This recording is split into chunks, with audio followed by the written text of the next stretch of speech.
issue. Our faithfulness in the cause of Christ is not in vain.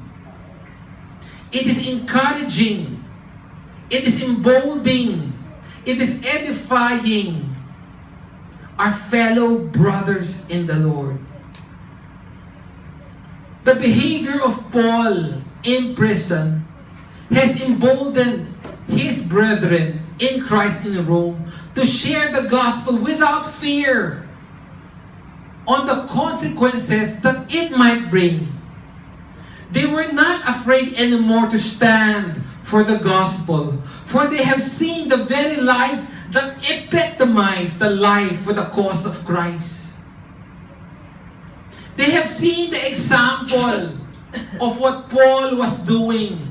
They would hear his testimonies verbally and in action.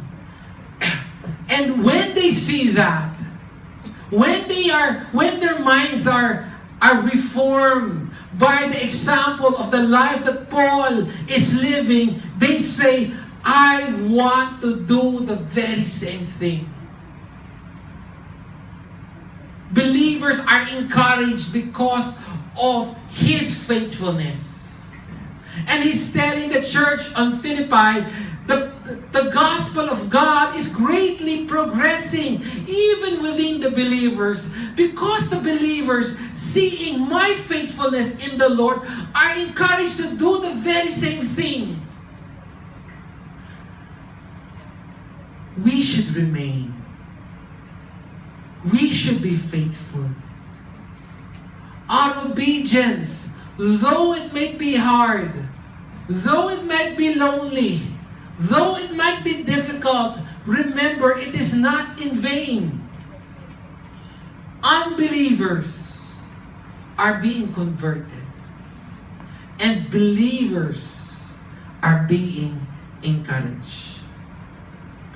And my desire, my encouragement for us is not to give in to this world, but to give in to the cause of Christ. Don't lose heart. Don't be afraid. Our life here on earth is short. Our life here on earth is limited. The friendships that God has given us to influence is only a handful. They are watching us. They are observing us. And if we remain faithful to the cause of Christ, believers will be converted. Unbelievers will be converted. And fellow believers will be edified and encouraged to do the same. Don't lose heart, but remain. Thus says the Lord.